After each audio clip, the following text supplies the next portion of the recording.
pag-asa.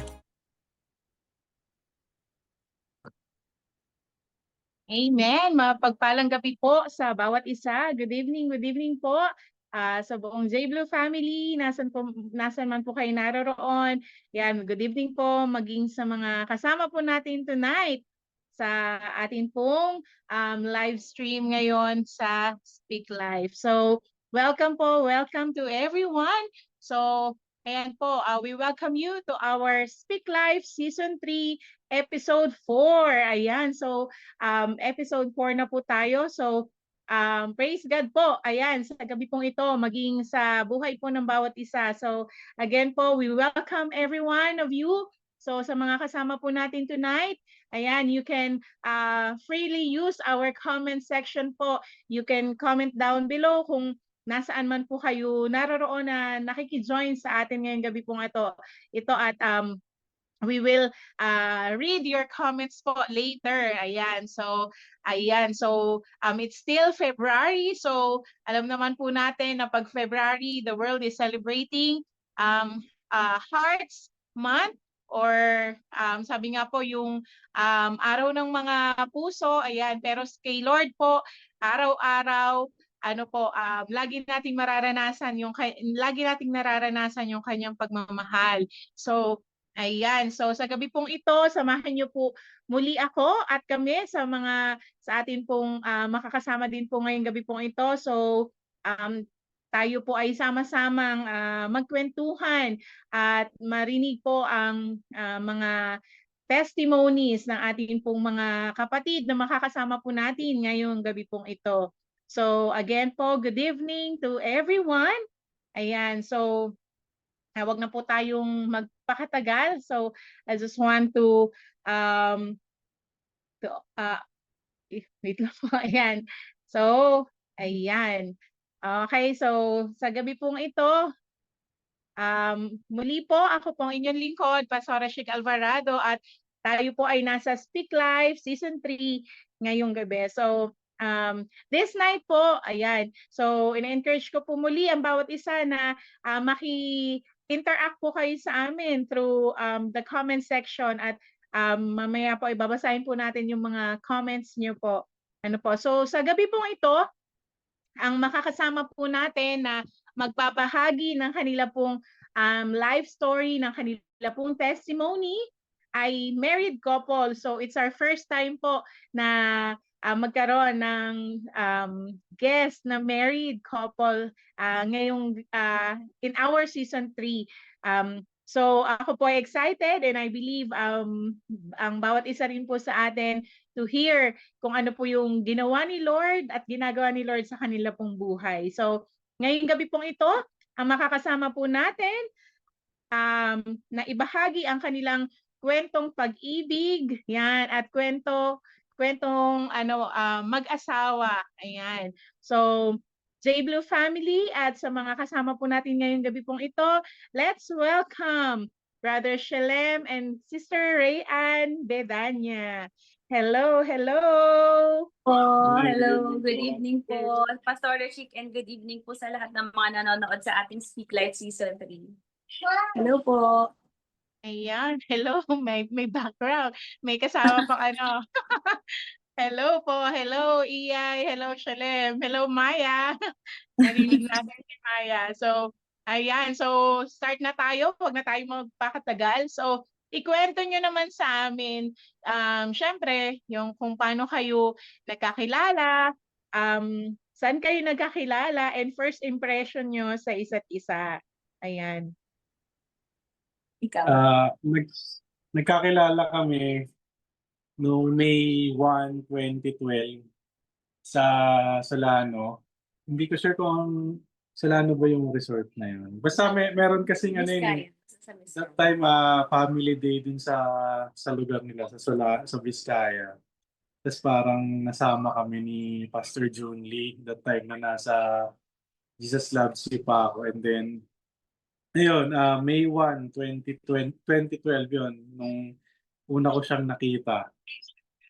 And yung first impression ko is nagandahan ako sa kanya dahil standout yung beauty niya among dun sa mga magkasama. Ayun, sa akin naman, katulad ng sinabi niya, family day actually yun ng church namin. Ano siya from Jesus Loves You main church. Ako naman, from Satellite Church sa probinsya, sa Nueva Vizcaya. May family day kami. Na-invite sila ni Pastor Juni na pumunta sa amin para mag-share, ganyan. For missions talaga siya. So, siya naman, na-invite siya para magturo sa amin ng dance. So, si Shelen is part of the core dancers ng main. Ako naman, part din ako ng dance ministry naman sa JLY sa probinsya. So, first impression ko naman kay Shelem, sa totoo lang ang first impression ko sa kanya, sabi ko, hindi siya nahihiya. Kasi, nung sinabi nila na parang sample, ganun sumample agad siya na parang nagsayaw agad siya. Sabi ko, ay wow, parang hindi siya mahiyain parang medyo bida-bida rin siya. So yun yung first impression ko sa kanya. Hindi siya nahihiya. Ayun. Ayan. So, sa Solano, Nueva Vizcaya kayo first na nag-meet. Opo. So, Actually, Bayumbong ayun. po yun Pastor. Bayumbong. Okay. So, sabi nga ni Shalem, stand out yung beauty mo, di ba? Yes. Ayan. Sa ilan ba silang magkakaibigan no na or magkakasama na during that time at talagang nag-stand out ang beauty ni Iyay? Mga dalawa. Hindi, kasi sa kanilang magkakaibigan, parang siya yung pinakamaputi that time. Ganun. So, siyempre pag maputi, makikita mo na iba yung niya. Pero maganda naman talaga siya. Okay, sige. So, nung nagkita kayo, nagkabigayan na ba ng number ng Facebook account? Ganyan. So, paano nag-start yung ligawan sa inyong dalawa? Actually, nung time na nagkita kasi kami, that time, wala pa naman yung plan na parang liligawan siya or what. Kasi that time may girlfriend pa ako na iba, college yun. Kasi parang graduating pa lang ako. Tapos siya, kaka-graduate niya lang and then parang kakagaling niya sa breakup. So, although alam mo yun, yung nalaman ko na kakagaling niya sa breakup, parang lumalaro ng sisip ko na, pwede, ganun. Pero, hindi ko siya ini-entertain kasi nga, may relationship pa ako na iba nung that time. And then, nung pagbalik namin dito sa Manila, kasi sa Pasig pa ako na nakatira, ang nag-reach out sa akin yung si Daniel yung pinsan niya. And parang siya yung nag-bridge sa aming dalawa na parang i-chat ko daw siya, i-add ko siya sa Facebook, gano'n. So yun, parang doon nag-start yun. Nung after graduation namin, nag-chat siya. In-add ko siya sa Facebook. Tapos yun, doon na nag-start yung conversation.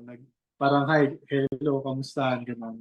And then parang latter part na siguro, I think kasi parang medyo malabo na rin kami that time nung girlfriend ko nun. So, nag-break din kami. And then, ayun, parang doon na nag-start na, naging magkaibigan kami and nagtuloy-tuloy. Okay. So, si Daniel pala ang ang naging tulay. Shout out kay Daniel na nasa Korea. Sa Korea ngayon. Ayan.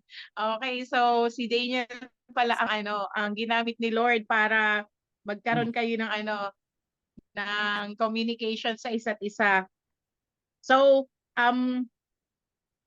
paano mo napasagot si Iyay, Shelem? Parang, kasi through our conversation, parang everyday kasi nag-uusap na kami. Siyempre, yung nagiging mutual na yung feelings, gano'n. And then, actually, parang naging kami nung hinatid ko siya sa Bulacan November 6, 2012. Na after yun ng camp dito sa Imus, sa may Aerostone. Tapos after nun, parang nung hinatid ko siya sa Bulacan, doon ko siya tinanong kung okay ba na maging kami, gano'n. Although, yun nga, parang in between nung ano namin, nung sa mga pag-uusap namin, nandun na yung mutual understanding. So, hindi na naging mahirap na napasagot ko siya. Ganun. Paano niyo naman nasabi sa isa't isa or sa sarili niyo na siya na yung nilaan ni Lord para sa inyo? Kaya niyo na pursue yung isa't isa. Sa relationship namin, maraming ups and down din. Dalawang beses nga kami naghiwalay din. Tapos, although yung mga, yung mga pangyayaring yun, nasa akin nasa side ko yung problem, kumbaga ako yung nakipaghiwalay sa kanya. Kasi Bakit not sure pa?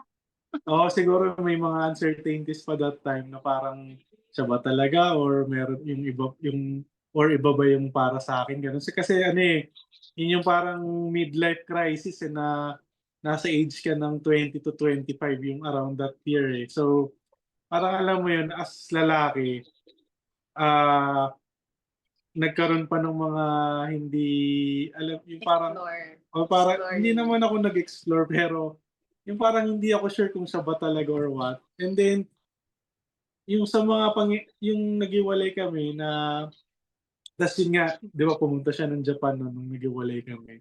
And then I think mga 11 months din yun na hindi hindi kami. Tapos meron lang ginawa si Lord na na situation na kaya kami nagkabalikan ulit. Kasi that time na as in parang wala na kaming communication talaga nag-decide na kasi siya siyempre nasaktan siya sa ginawa ko. Kumbaga dumating yung point na ayaw niya na rin talaga. Tapos ah yung parang wala na talagang communication. Tapos one time ang nangyari nun is tumawag siya sa akin nung nasa Japan siya and in-explain niya nga na parang ah unexpected sa side ko kasi nga hindi na kami nagko-communicate nun. Tumawag siya sa akin dahil parang humingi siya ng comfort kasi namatay yung lolo niya, si Daddy Lou.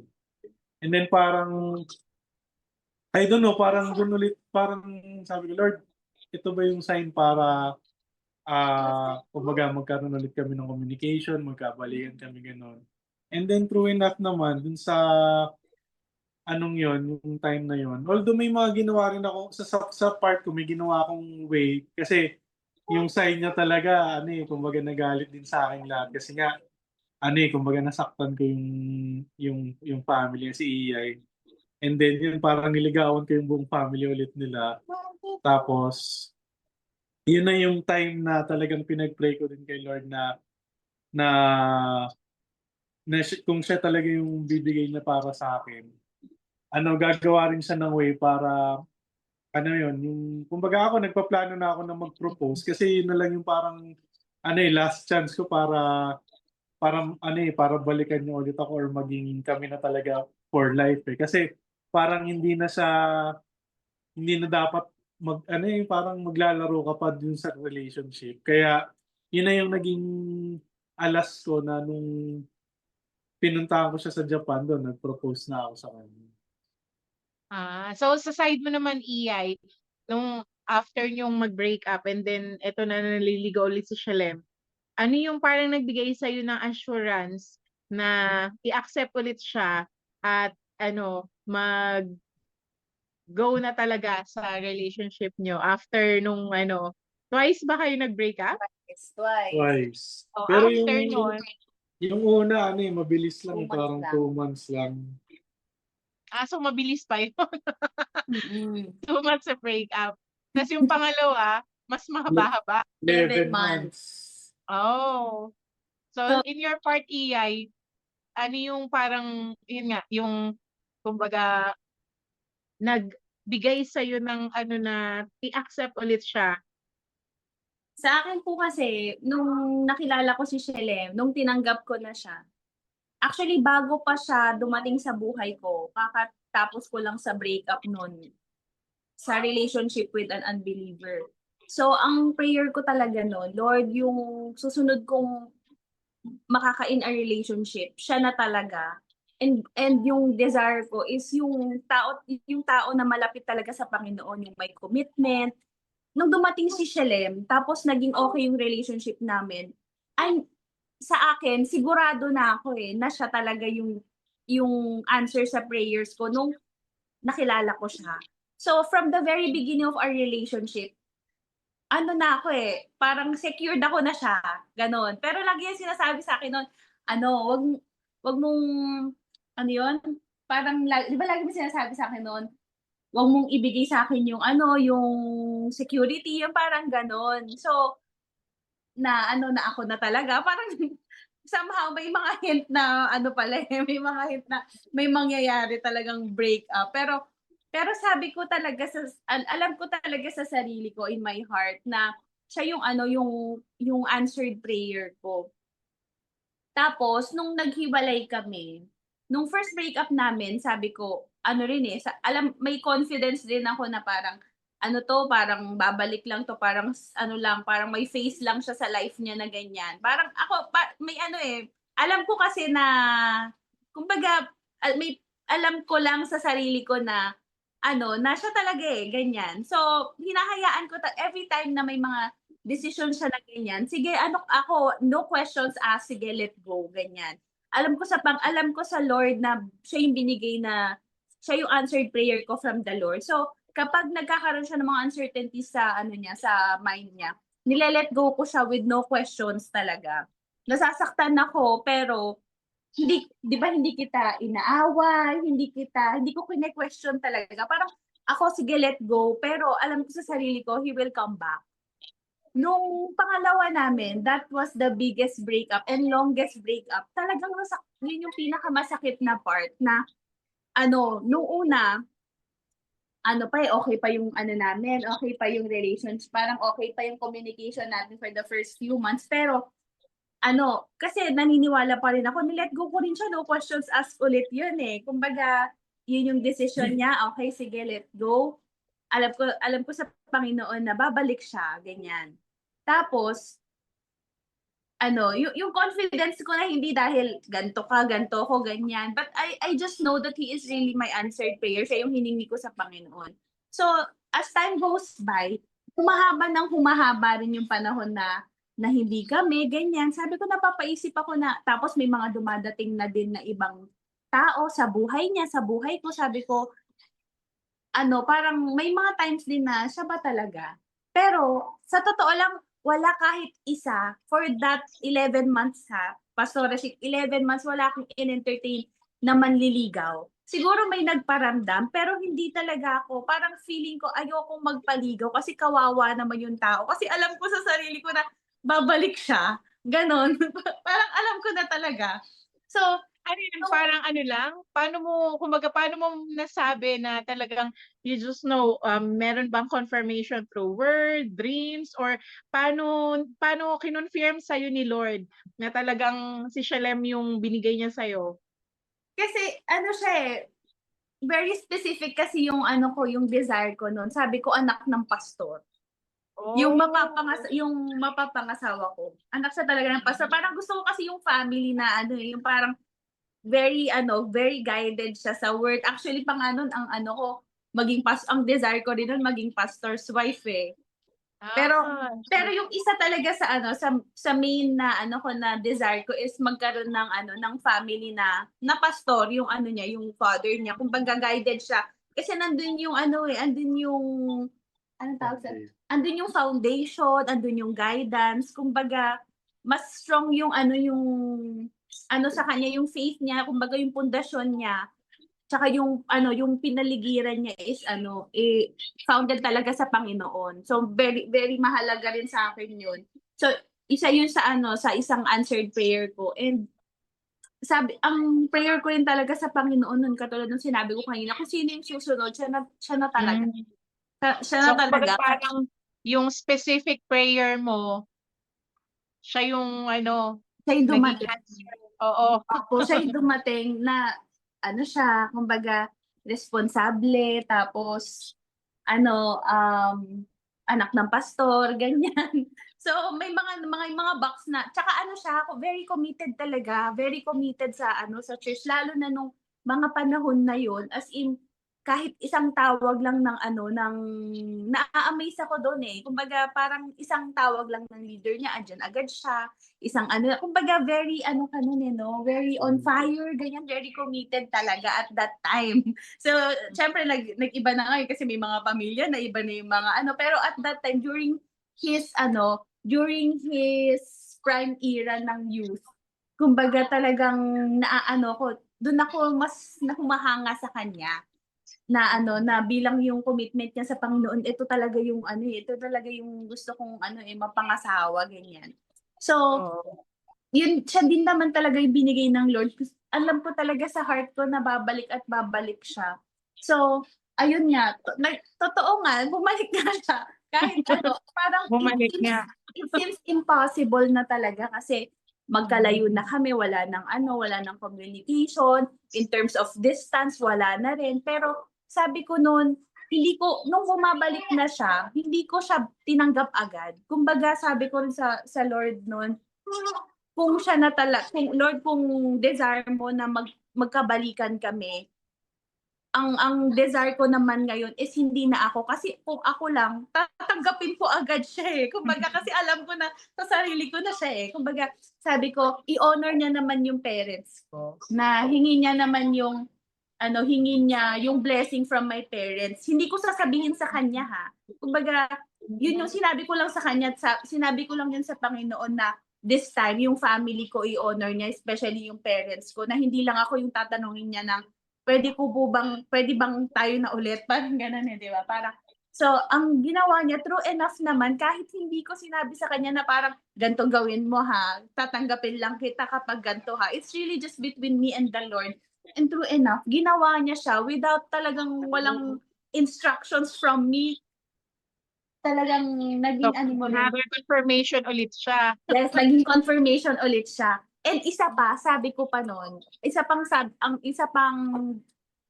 pinag-pray ko sa Lord, kung siya na talaga, once na bumalik siya, magpro-propose na siya. And So, yun yung time na nag-propose na nga siya sa Japan. opo, yun na rin yung time na nag-propose siya. So lahat talaga nag-ano, eh, kumbaga nag-align lahat, and yung mga desires ko before, yung mga prayers ko talagang, and yung kasiguraduhan ko noon pa man, kumbaga 8 years ago nung nakilala ko siya at that time, ano siya talaga, nag-align siya lahat. So, at that time, I really said yes. 6 years. 6 years ba? Ayun, I said yes. Na magkabalikan kami at pakasalan na rin siya. So, nung nag-propose siya sa'yo, so, decided ka na rin talaga na magpakasal na rin sa kanya. Opo, decided na rin po ako magpakasal sa kanya no'n. Talagang, Pero mahaba yung preparation. oo, 2 years. mahaba yung preparation ng kasal, pero alam ko naman na ano, eh, na do'n na po kami do'n na papunta yung relationship namin, kasi hindi na parang maging boyfriend and girlfriend na kami. Kumbaga this time, do'n na kami sa next level Serious of na our rin talaga. relationship.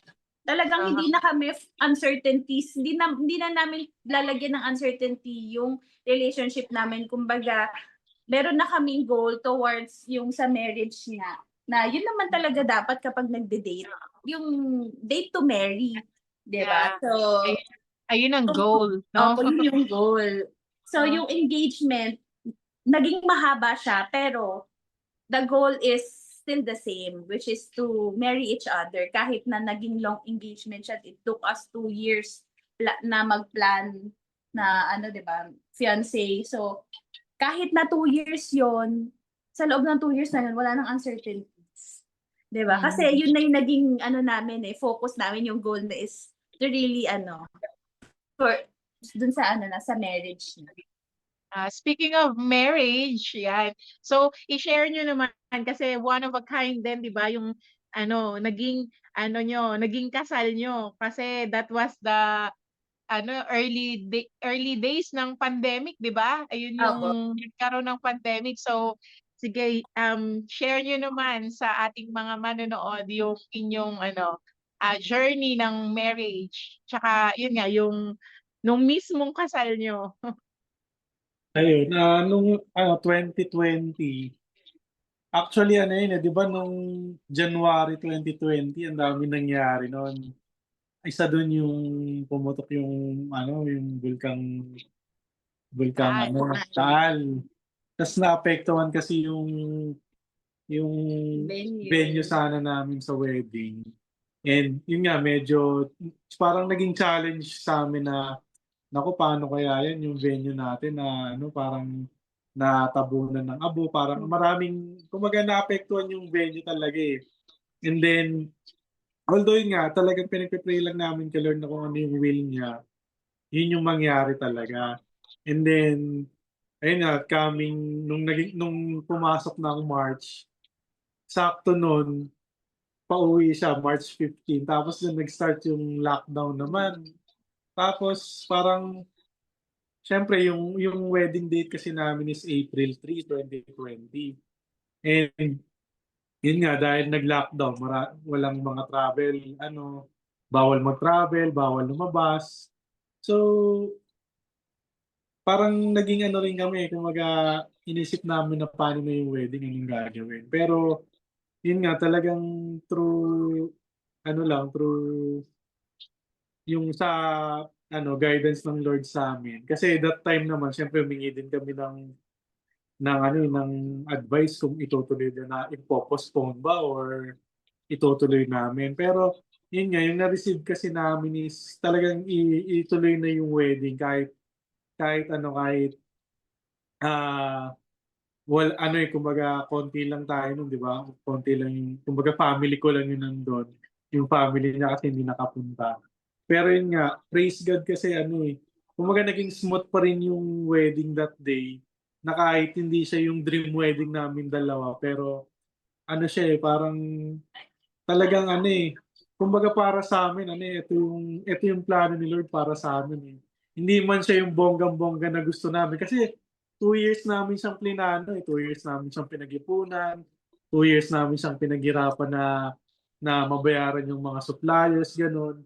Ah, Siya yung naghanap ng mga suppliers tapos ako yung nag-aasikaso dito kasi nasa Japan nga siya.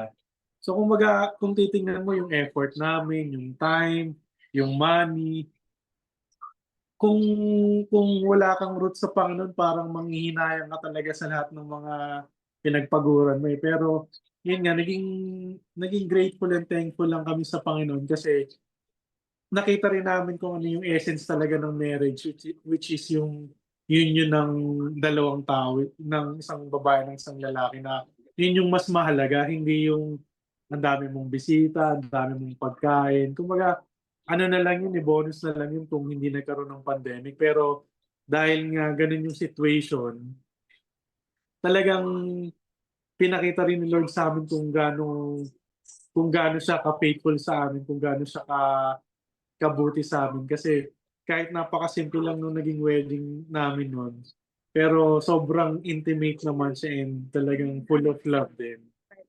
Hmm. So ikaw, Iyay, may dadagdag ka pa regarding yung dun sa yung day nung marriage niyo? Doon po sa katulad ng sinabi ni Shelem, nung una pong pumutok yung Taal, siguro parang naging preparation na sa atin yun, no? Kasi ang sama ng loob ko nung pumutok yung Taal eh. Kumbaga, ano ba yan? Kumbaga yung frustration, yung Oo. ibang level of frustration, ganyan. So, ibang level of stress.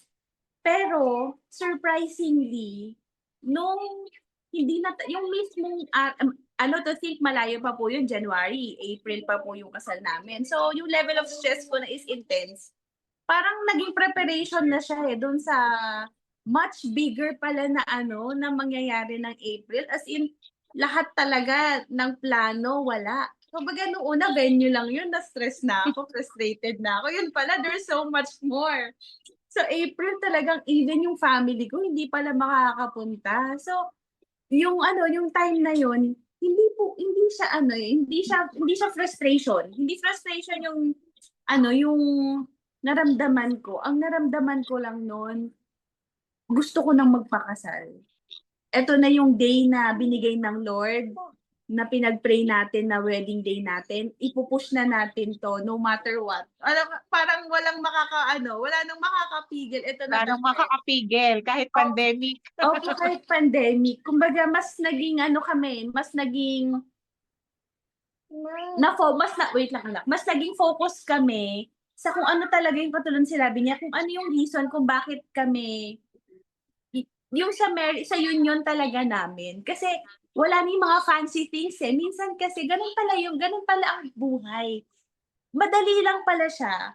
Pero kumbaga marami tayong desires na nagpapahirap. Kumbaga, yung marami tayong gusto, ganyan. Pero at the end of the day, it really just boils down dun sa Most dalawa lang important talaga thing. kayo eh.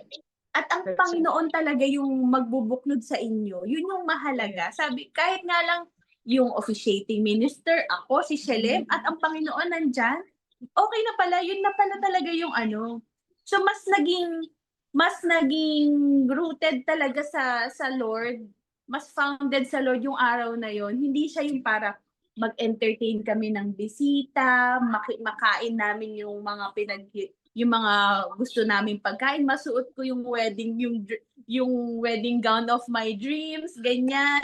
So talagang focus lang siya, gumising ako, minake-upan ko yung sarili ko, parang wala talagang make-up pa yun eh.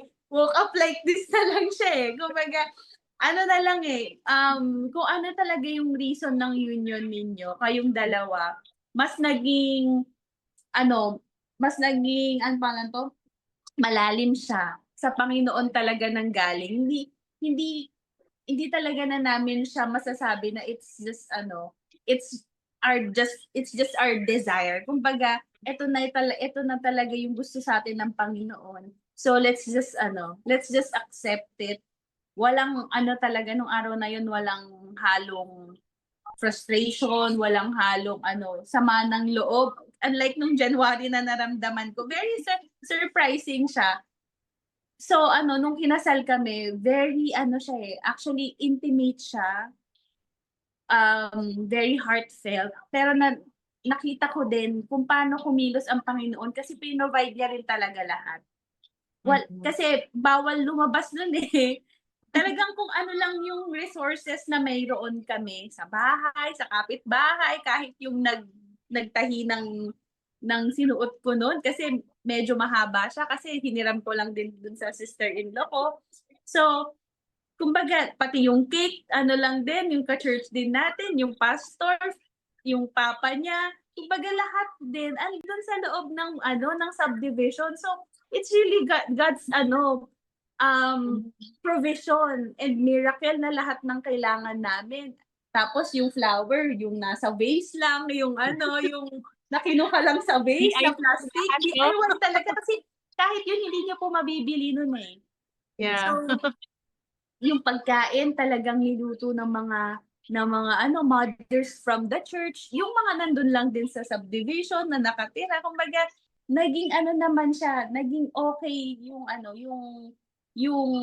of course mahalaga yung union ninyo, union ng Panginoon, yung blessing ng Panginoon sa relationship ninyo, pero hindi rin nagkulang ang Panginoon sa pag-provide dun talaga sa mga little things na wow, nakakain tayo ng masarap, tapos meron din yung very simple na na decoration, 'di ba? Very simple lang siya pero nakaka-touch din yung pagkilos ng Panginoon sa buhay ng mga taong tumulong sa amin para talaga ma-push din yung wedding namin. Kahit gaano kasimple, naramdaman talaga namin yung support nila, yung love, tsaka yung provision ng Panginoon during that time. So, talagang pag yung presence ni Lord ang nandun, di ba? It all makes the difference. Yes. Simple man siya or bongga, ang mahalaga yung union yung dalawa, yung presence ni Lord, Okay. 'di ba? At ang mahalaga is na-push yung yung kasalan, no? Kahit na maraming humadlang. So, for that was 2020, right? Opo, Tama ba? April 2020. 2020. Oh, so magsi 6 years na kayo this tama ba? April 3.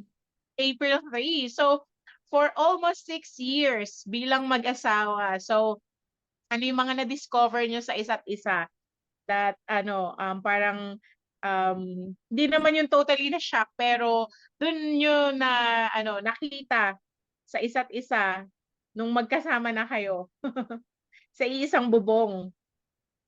Ikaw. Yan ano si Celeb, yung sa mga question and answer. Naba-blackout siya dyan sa mga ganyan. Sige ako muna. Ano ulit yung question? Tinanong Ano ako, yung di ba? mga na-discover nyo sa isa't isa? Na-discover sa isa't isa.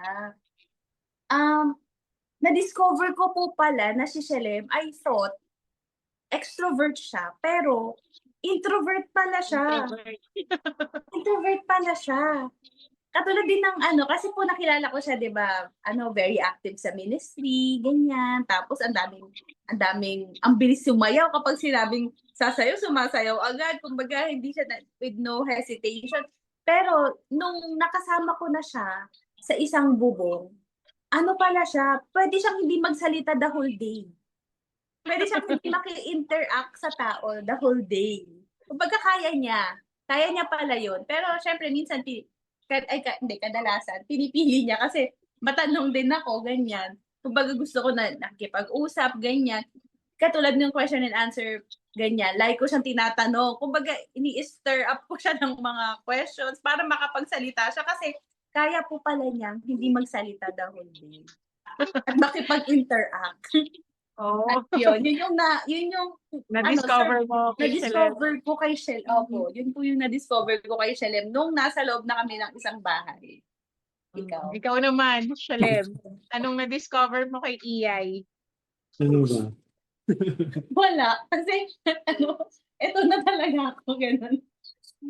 Parang wala naman yung bago talaga na Siguro lang, yung pagiging niya ngayon, pagiging nanay sa mga na sobrang maalaga siya sa family ganun. And parang mas kasi siya, mas alam niya kung ano yung kailangan sa bahay, yung mga kailangang bilhin, kailangang gawin. So, dati kasi parang lang nung boyfriend girlfriend pa lang kami, parang siyempre sarili lang iniisip. Pero ngayon na na yun nga family na is sobrang thoughtful niya sa family. Kumbaga maalaga siya and ang lang hindi siya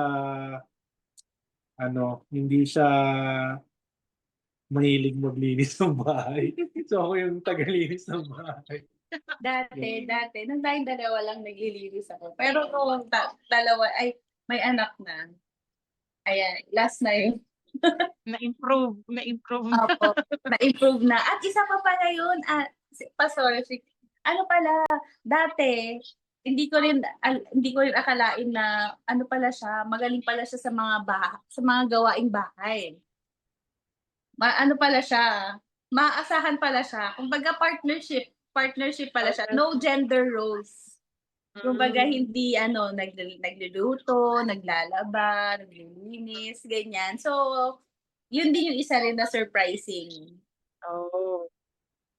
Okay. So, for almost 6 years na sa marriage life nyo, ano naman yung isa sa pwede nyong ma-share sa amin na most challenging na maaring trials, testing, problem na kinaharap nyo bilang mag-asawa? Yung sa ngayon yung pinaka-challenging na hinarap namin. Actually, hindi pa rin siya tapos. Kumbaga yun nga yung yung lagi kong sinishare sa pulpit, di ba, pag ako yung sa giving. Yun nga kasi nung nag-start yung pandemic nun, yung after namin ni Kasal, kumbaga, alam mo yun, parang naghahanap ka ng mga opportunities paano kumita eh. Kasi more on online lang that time eh, na parang doon ka lang pwedeng humanap ng pagkakitaan eh. So ako noon nung na ano ako na parang na-engage ako dun sa forex industry.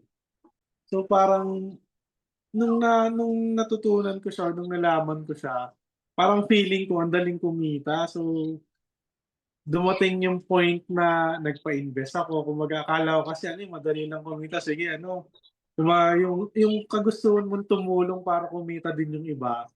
Yun naman yung naging parang circumstances na na down naman or kumbaga ano nabaon talaga kami sa utang eh. Personally ako kasi kumbaga ako yung nagmamanage ng mga finances ng mga kinuha kong mga investor. So, yun talaga yung naging biggest challenge namin na hinarap. Kasi nga, ah kumbaga kailangan maging responsible ako yung nabayaran yung mga utang, yung yun nga, yung dalawang, ang ano pa noon, yung dalawang pinsan ko, sila parang nag-invest kasi sila ng parang tig 1 million nun. Tapos yun nga, nawala. So, talagang kailangan bayaran ko yung mga yung mga investments na parang dahil sa akin ano nawala ganun. So ang malala pa no ang masakit pa nun, yun nga parang ah dahil gusto mong mabayaran, dahil gusto ko agad mabayaran yung mga utang, dumating pa yung point na humiram ako kay mama ng pera. Tapos nawala lang din ulit na umaga parang 2 nights lang na nawala lang din. So parang ang nangyari, binaon ko pa ng binaon yung sarili ko sa utang kasi may mga utang na akong dapat bayaran. Umutang pa ulit ako tapos yun nga na ang technically naging utang lang ulit din siya. So ano dumating pa nga sa point na alam mo parang di ko na alam gagawin ko na paano ko babayaran lahat ng utang. Parang hindi naman ako na-depress noon pero parang kung wala yung Lord sa akin talagang dun papunta eh na parang siyempre mababaliw ka na kung saan mo kunin yung ganong kalaking utang mo, kung saan mo, paano ko babayaran yun. So parang dumating yung point na gusto ko na rin sumuko eh, ganun. Kasi saan ko kukunin eh, wala naman ng pinagkakitaan, walang trabaho, walang income. So pero yun nga, lagi ko lang din, ang binigay lang na kalakasan ng Lord sa akin nun is si Iyay tsaka si Maya kasi syempre nga ano eh, kumbaga ako yung head of the family. Parang hindi pwedeng sumuko sa buhay kasi may pamilya ka, may anak ka, may asawa ka. So sila yung binigay ni Lord sa akin na parang motivation na gagawa si Lord ng way para alam mo yun, mo-overcome yung mga challenges na yun. And yun nga, true enough naman, ah 2021, mga August noon, yun, nagbigay si Lord ng opportunity sa amin. Nga, dumating yung Comfy Mami sa amin. So, ito yung ginamit ni Lord na way para pakonti-konti mabayaran yung mga utang. And ano, through din sa Comfy Mami na binigay ni Lord sa amin, ayun, talagang yung blessing din binigay ni Lord sa amin. Kasi yun din yung parang naging source namin para magkaroon ng kung ano yung meron kami ngayon.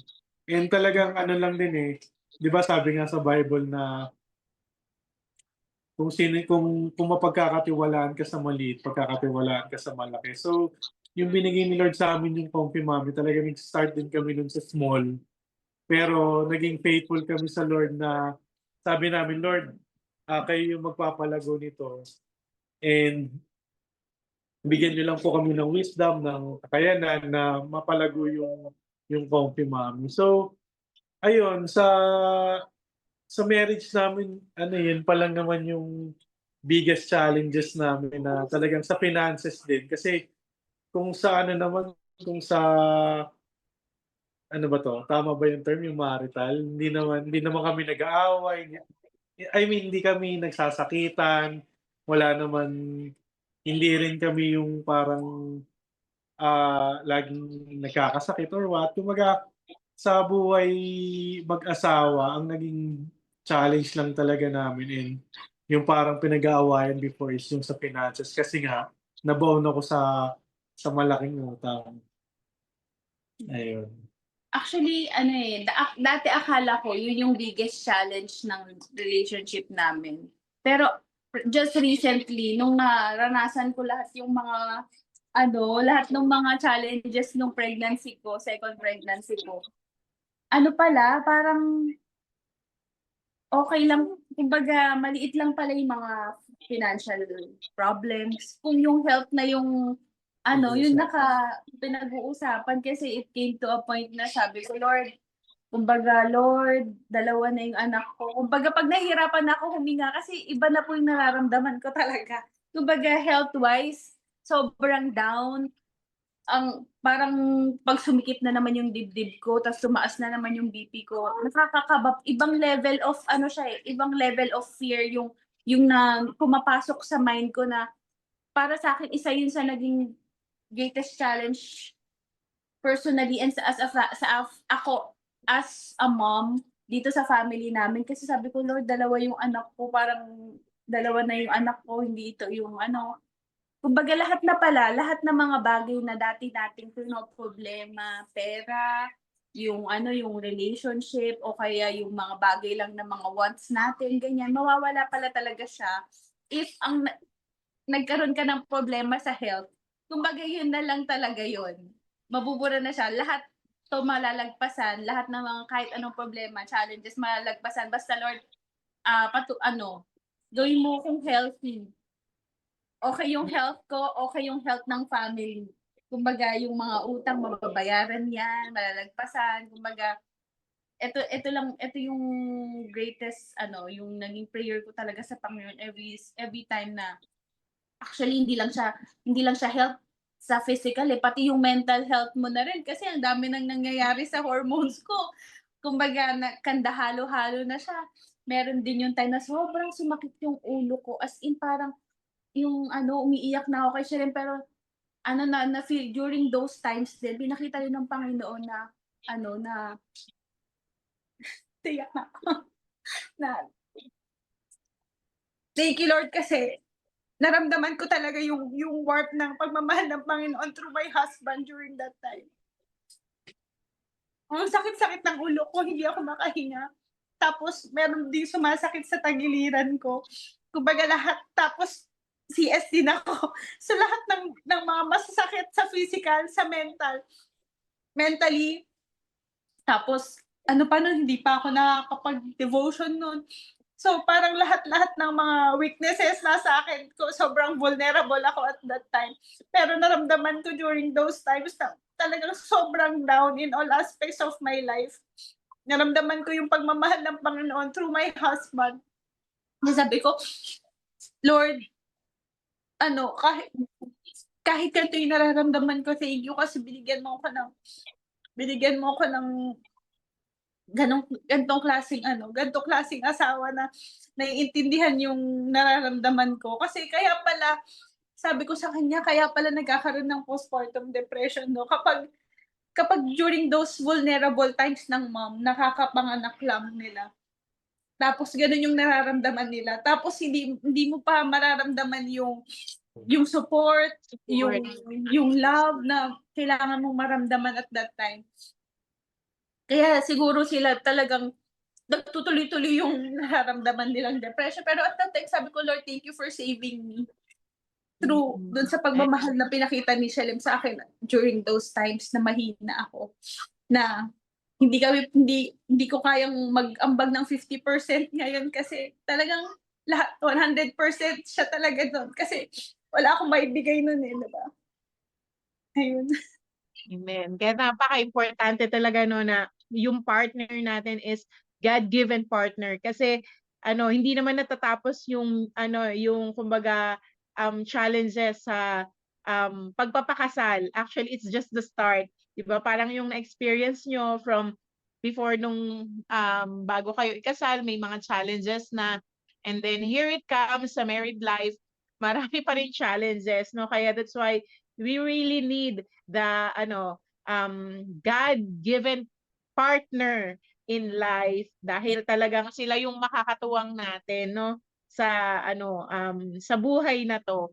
So, ayan, so let's go. Yan, pinaiyak tayo ni Ian ngayong gabi. So, okay, so we will have a mini game. Yan, so we call this Speak Life. Ayan, so meron po tayong mga ilang mga um, art cards. Ayan, speak up art cards na ipapakita. So, ayan, kung nakikita nyo yung inyong screen, ayan, meron dyang mga statements or questions na sasagutin or duduktungan nyo. So, you can choose from, ayan, ilan po ba yung ating questions? That is, I think, 5, no? So, you can choose from 1 to 5. Ayan, at lalabas yung yung question or statement na inyong duduktungan dyan. So, who will choose? Shalem or Iyay? 1 to 5. 3. Okay, 3. Okay, ano ba yung ating nasa number 3? Ayan, duduktungan nyo siya. Ayan, so, kung si Lord ang center ng inyong relation, sino sasagot? Kung si Lord ang center ng inyong relation, Kung si Lord ang center ng inyong relasyon, malalagpasan niyo lahat ng pagsubok sa buhay. Amen.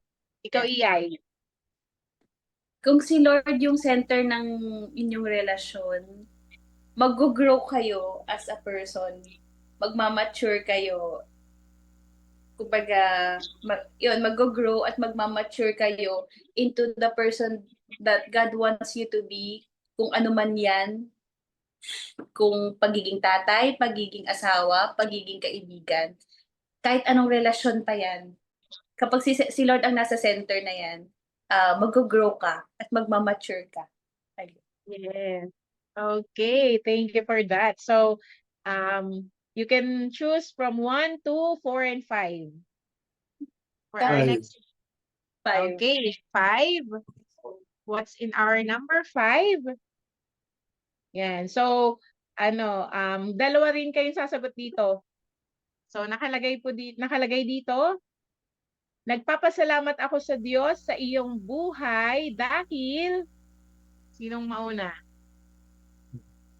Nagpapasalamat ako sa Diyos sa iyong buhay. Ladies first, Iyay.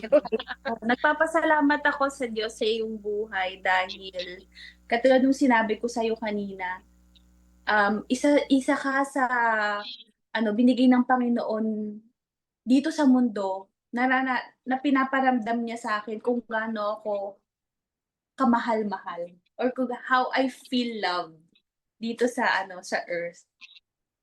Ayun. Wow. That's so sweet. Okay, so si Shalem naman, nagpapasalamat ako sa Diyos sa iyong buhay dahil Nagpapasalamat ako sa Diyos sa iyong buhay dahil ikaw yung naging mother ng 2 anak natin. And yung love na binibigay mo sa akin sa family natin is unconditional love din talaga na nanggagaling din sa Panginoon. Okay. Thank you so much. Okay, for our last question po. So, 1, 2, 4. 1. 1. So, ano po ba yan? Okay, ano ang life verse ninyong mag-asawa? Life verse, yung life verse ko rin, ako personally, yung in everything, give thanks. Talagang, pinakamahalaga talaga to really be grateful in all Yes. circumstance. Kasi, katulad nung mga napagdaanan namin, may mga masasaya, may mga malulungkot, may mga challenging. Pero sinabi ng Panginoon in all circumstances. So, maging grateful daw tayo, be thankful in all circumstance. So ano man yung mangyari sa buhay namin bilang mag-asawa, masaya man, challenging man, malungkot man, we just really have to be thankful and look forward kasi iba yung very counterintuitive katulad ng like ko sinasabi, iba yung thoughts ng Panginoon dun sa thoughts natin na hala natin ito yung mangyayari kapag dun sa challenges na to. Kumbaga iba yung naiisip natin na patutunguhan natin, iba pala yung patutunguhan na inilaan sa atin ng Panginoon. So while we are struggling, while we are facing difficulties, challenges sa life, maging thankful na agad tayo kasi as long as kasama natin ang Panginoon, ino-honor natin siya sa buhay natin, siya ang center ng mayroon tayo, magpasalamat na agad tayo dahil yung patutunguhan natin is really something na inilaan ng Panginoon, it will always be the best for us. Amen. So, ikaw, Shalem. Siguro yun yung life verse namin mag-asawa. Pero ako personally, ang life verse ko is yung Psalm 91 talaga ever since. Kasi yun nga, sinabi doon na yung first verse pa lang na he who dwells in the secret place of the Most High shall abide under the shadow of the Almighty. So, kasi dito sa mundo nga, maraming uncertainty, maraming challenges, maraming tawag nito, yung accident sa labas, mga gawa ng kaaway is talagang inevitable. Pero sabi nga dun sa Psalm 91 na kapag lagi tayong nagpapa-under sa covering ng blood ni Lord, sa wings niya, is yung protection ng Lord talaga is laging nasa atin. Kaya hindi ako yung ganun yung parang hindi ako yung laging nagwo-worry. Sa amin kasing dalawa, siya lagi yung yung parang na-stress, nagwo-worry ko kumaga siya parang Panic.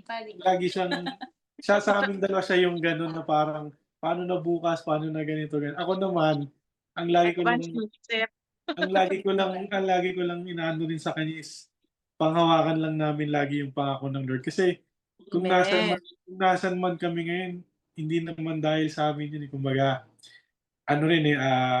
dahil din sa Panginoon talaga lahat. So, parang, bakit natin kailangan mag-worry, ba? Sabi nga sa word niya is parang, parang,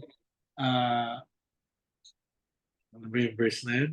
Yung, wala, nag-add kapag nag-worry ka, parang, basta yun about sa na hindi natin kailangan mag-worry dahil let tomorrow worry itself, parang gano'n. Yeah. Hindi naman dahil chill lang yung life ko, pero dahil pinanghahawakan ko lagi yung pangako ng Panginoon sa amin, sa family namin na talagang siya yung bahala sa amin. Ano mang mangyari, talagang si Lord lang ang kumbaga yung foundation ng buhay natin. So, ayun. Okay, so that's so good.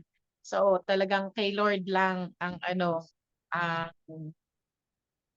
Ng kapit natin. security and confidence natin. Ayan. So this time naman may papakita kaming mga picture sa inyo. Ayan. We call this picture. Ayan. And then you will say something or pwede nyo sabihin kung bakit kayo thankful kay Lord sa buhay ng mga to. So first picture. Sino ang ating first picture? Ayun. The handsome Maya Best. Si Ramaya. Anong? Ano yung bakit thankful kayo kay Lord sa buhay ni Maya? Ako sobrang thankful kami kay Lord na binigyan niya sa amin si Maya kasi 'di ba nga yung first pregnancy ni Iye kasi is nakunan siya tapos parang technically second child si Maya dapat kung iano sa science na siya yung kumbaga isa sa mga answered prayer namin siya dahil syempre yung iba rin talaga yung joy na nabibigay ng anak. And kumbaga kung kayo lang mag-asawa parang may kulang din kasi nga 'di ba dinesign ni Lord ang family na mag-asawa tapos sinabi niya na mag-multiply so mag-anak ganun. So si Maya is a big blessing to us na sobrang sobrang ano rin ibang-iba yung joy na binigay ng Lord sa amin through Maya dahil ano naging ano rin namin siya kumbaga napagkukuha na namin siya ng lakas, ng motivation na alam mo yun parang na itaguyod tong family is malaking part si Maya doon. Yes. Okay, so sa next picture, si Iyay naman ang mag-share. Ayan. Who's the next picture? Si Rafael. Si Rafael. Si Rafael. Thankful ako kay Rafael kasi ano siya hindi lang siya yung answered prayer namin ni Shalem for a second child, but also he is an answered prayer kay Ramaya. Kumbaga dinesire din talaga ni Maya na magkaroon ng kapatid. So nung dumating si Rafael, sobrang nakikita namin kung gaano kumilos ang Panginoon sa buhay namin 'pag nakikita namin yung mga anak namin. Kasi sobrang ganda ng timing ng Lord 'no. Kumbaga yung pagiging kuya ni Maya nakikita na, "Yeah, and si Ramaya, how about me?" Sabi niya. Yes, I'm very thankful. Thank you Lord for Ramaya and Rafael. Ay, may picture ka anak kanina. Tapos na. I've got no picture. Kumbaga, si Rafael, 'di ba po 'pag sinabi nila, when you become a mom, you will discover the strengths na meron ka pala. Nung lumabas si Ramaya, akala ko na-discover ko na yung peak nung strength na yun. Kumbaga hindi pa pala. So nung dumating si Meron pa. Rafael, opo, meron pa. There's more.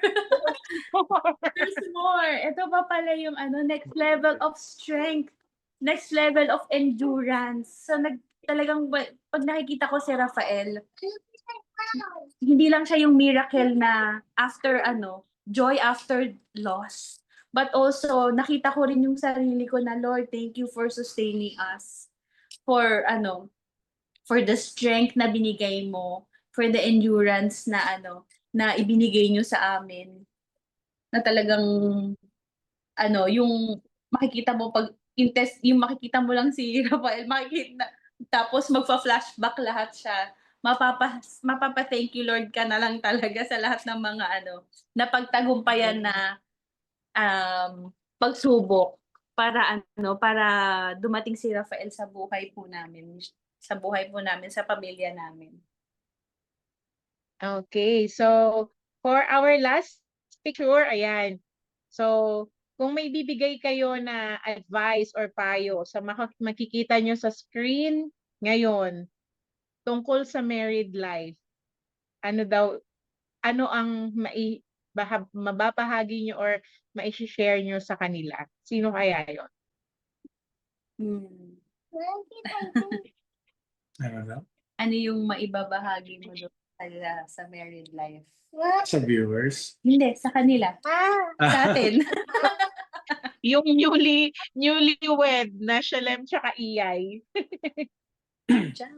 Mapapayo, yun lang din na laging gawing center si Lord sa relationship and maging faithful sa Kanya.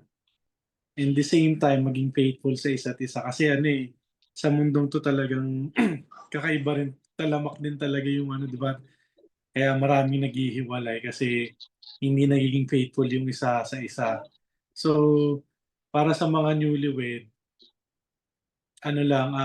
dapat tingnan niyo yung sarili niyo na si Lord yung nasa gitna niyo talaga. Dahil yun lang naman yung magpapatibay sa sa sa mag-asawa. Dahil pag hindi si Lord ang center niyo, hindi niyo kumbaga may mga pagsubok na hindi niyo malalagpasan. Yes. So, Iyay, ikaw, ano ang mai-share mo? Ang mai-share ko po sa newlywed na Shelem and Iyay. Actually, very cliche lang din yung gawing center ang Panginoon. Pero sa totoo lang, yun naman po talaga eh. Kasi those two individual persons, very imperfect. Kumbaga, sobrang immature pa natin at that time. Yung mga time, ilang taon tayo dyan? 27, 28, ganyan. Kahit na mga ganun, kumbaga, ang dami pa nating hindi alam, ang dami pang immaturities na nasa katawan natin kahit na medyo may edad na din, pero talagang gawing center ang Panginoon and mas maging humble. Siguro pag mas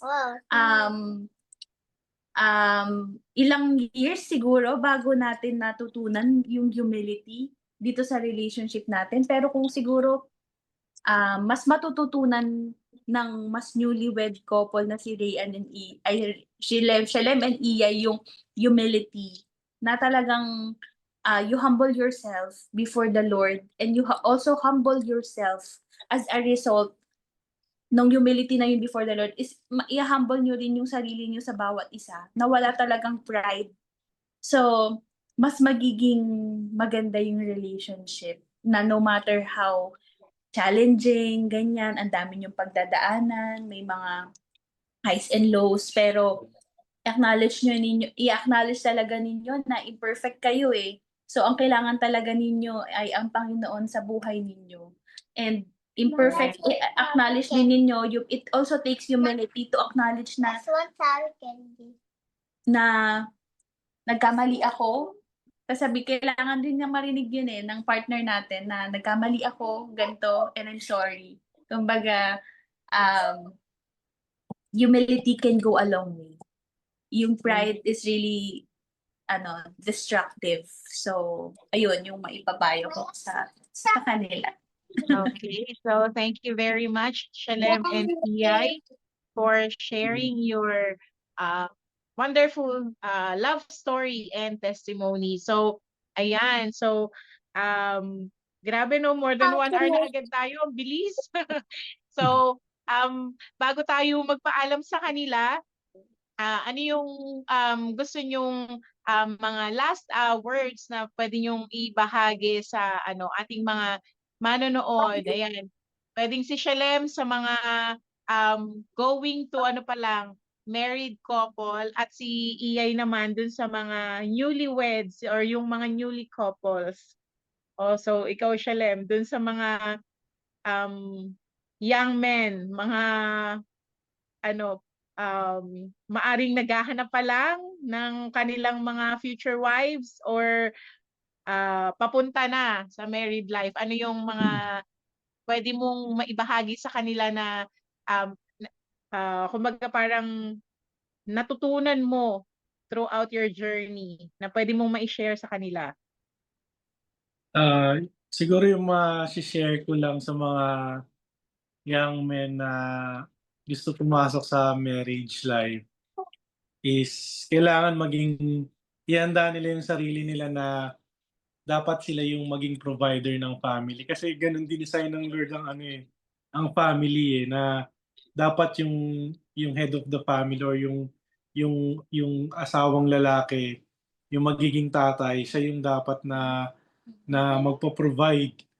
Sa kanina nga parang may narinig ako sa reels na parang sabi doon na pag may anak ka na at asawa, kumbaga aabutin mo talaga yung langit, gagawin mo lahat para makapag-provide sa family. Kasi parang parang nga rin akong isang narinig din na parang pag hindi ka provider sa family, mas parang kahit Christian ka, parang parang ang nonsense nung pagiging Christian mo kung hindi ka provider. Kasi nasa Bible yun na na the father or the head of the family yung magiging provider talaga. Actually, isa yan sa mga sa mga wordings ko dun sa vow ko sa kanya na Wedding sinabi vow. ko sinabi ko dun na si Lord yung heavenly provider natin, pero dito sa sa lupa as husband niya is I will do everything to provide for her and sa family. Kasi gano'n naman dapat kasi gano'n din yung nakita ko kay Bishop, kay Papa, na talagang naging provider siya sa family. So sa mga young men na gusto niyong magpamilya, gusto niyong pumasok sa sa pagiging mag-asawa, is talagang kailangan i-ready niyo yung sarili niyo na gagawin niyo lahat para kayo yung magpo-provide, kasi hindi pwedeng aasa tayo sa asawang babae, kasi kahit kaya nilang mag-provide, kahit kaya nilang kumita, kumbaga magiging sampal sa ating lalaki yun na hindi tayo nagpo-provide. So, yun lang yung gusto kong i-share. Okay, so Iyay, sa mga newly couples or newlyweds naman, ano ang gusto mong iwan sa kanila? Sa mga newlywed, katulad nung advice na binigay ko dun sa newlywed na siya Lemon Iyay, very important talaga yung core character, core value ng humility sa mag-asawa. So, kasi kailangan umpisa pa lang ng relationship ninyo, matanggap nyo na yung asawa ninyo is your partner and not your enemy.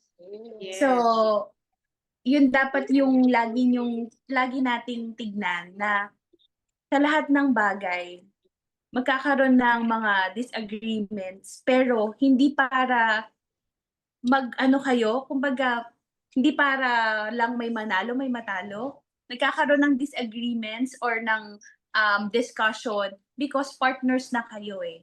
So, ang Yes. maging goal ng discussion or ng pag-uusap ninyo is not to know who is the winner or loser, but to come up with a decision as a partner. And it takes humility na and ibaba yung pride para matanggap natin na na it's not about winning or losing, but as partners na andyan ang Panginoon sa gitna natin bilang partner, at ina-acknowledge ng ang Panginoon talaga ang source ng mayroon tayo.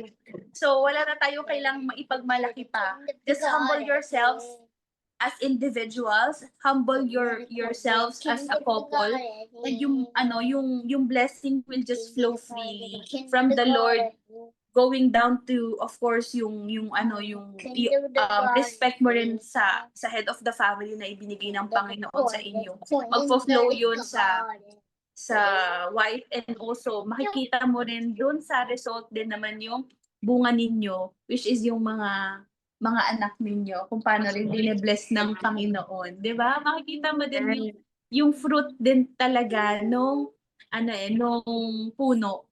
So, kung ang kinakapitan ninyo ay ang Panginoon, yun yung puno ninyo. Yun yung kinakapitan talaga. So, yung magiging fruit ay tayo. Yung magiging fruit din natin is also nakadugtong dun sa vine. Amen. So that's so wonderful. Thank you, Shalem, and thank you, Iyay. Ayan, so bago tayo tuloy ang magpaalam sa kanila, we just want to read some comments po sa ating comment section from Pastora Jonah Alba sa ating pong J2 kamansihan. Ganda ng usapan, more lesson learned. Ayan, so opo, marami po tayong natutunan sa life story and testimony ni Shalem and ni Iyay tonight. So Pastor Boyet Clemente ng ating J Blue Pasig. Amen. Watching from in Pasig. Ayan. And even si Sister Dory Santos dito po sa J Blue Molino, Maine. Good evening. God bless everyone. Ayan. Si Rever Santos din po. Ayan. Praise God. Watching here in Macau, China. God bless you all. Wow. Hello po, Rever. Ayan. Nasa Macau po sila ngayon. And si Pastor Joshua Amarilia, sabi niya, so blessed. Ayan, praise God. So, good evening din po sa ating mga nakasama. Ayan, sila, Sister Aiza Alam, sino pa po ba? Sila, Sister Jen, at yung iba pa po nating mga kapatid na naka-join sa atin ngayon. Ayan, good evening po sa bawat isa. Thank you po for joining us tonight, and thank you po for listening sa story po ni Shalem at ni Iyay. Indeed, talagang katulad po yung sinasabi nila kanina, if God is the center of the relationship, yun nga, whatever challenges nakaharapin, laging may katagumpayan. Dahil kay Lord po, ginawa niya na tayong mananagumpay. So, just live tonight, bago po tayo magpaalam sa isa't isa, I just reminded, sabi po dito sa Ecclesiastes 4, verse 9 to 12, two are better than one because they have a good reward for their labor. For if they fall, one will lift up his companion. But woe to him who is alone when he falls, for he has no one to help him up. Again, if two lie down together, they will keep warm. But how can one be warm alone? Though one may be overpowered by another, two can withstand him. And a threefold cord is not quickly broken. Ayan, kaya po napaka-importante na si Lord yung kasama talaga natin sa married life natin, especially to the married couple po. Na sabi nga po, if a three-cord and a three-cord fold, a three-fold fold, ano ba yan? Is not quickly broken. Ayan. So pag si Lord po ang kasama natin, yan, talagang madapa man, may mga challenges man na kaharapin po, and yet we will be able to stand again and go through this life na kasama po natin ng Panginoon. So sobrang rami po nating learnings tonight, and we just want to thank God sa buhay po ni Shelem and ni Iyay, for indeed they are a living testimony na talaga pong buhay po ang ating Diyos. Amen. And He can give breakthrough in every situation na kinakaharap po natin. So thank you po again for joining us tonight. So maraming salamat po sa lahat ng nakasama natin online, sa J-Blue family, and even sa mga nakasama rin po natin na yan nga po, in this online. So, again, this is Speak Life po, Season 3. Ako po ang inyong lingkod, Pastor Chic Alvarado. Have a blessed and good night po sa bawat isa. To God be all the glory. God bless po, everyone.